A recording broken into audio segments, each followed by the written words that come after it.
የኢትዮጵያ ኦርቶዶክሳዊ ተዋህዶ አስተምህሮ ኢየሱስ ክርስቶስ አምላክ ነው ከባህሪ አባቱ ከአብ ከባህሪ ሕይወቱ ከመንፈስ ቅዱስ ጋር ብላ መጽሐፍ ቅዱስ ሰብካለች። አማላጅ ነው ብላ ተሰብካለች።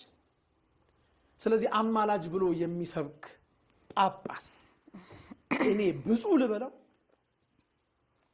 አማላጅ ብሎ ኢየሱስ ክርስቶስን የሚሰብክ የቤተ ክርስቲያኒቷን ልብስ ለብሶ በቤተ ክርስቲያኒቷ ተቋም ስር የሚገኝ አገልጋይ አባቴ ልበለው? አልለው። ትንቢቱ ይፈጸም ዘንድ ግድ ስለሆነ በመጨረሻው ዘመኗ ዜማ እንደ ይሁዳ ያሉ የተሰጣቸውን ጸጋ የሚያክፋፉ የበሉበትን ወጨት የሚሰብሩ የታጠቡበትን እጅ የሚረግጡ የጎረሱበትን ጣት የሚነክሱ የብብት ውስጥ እሳቶች የጭቃ ላይ ሾኮች በመቅደሷ ውስጥ ተሰግስገው አሉ። ከነዛ ውስጥ አንዱ ነው ብዬ በድፍረት እናገራለሁ። አባት ያለው ብፁዕ አቡነ ብዬ አልጠራው።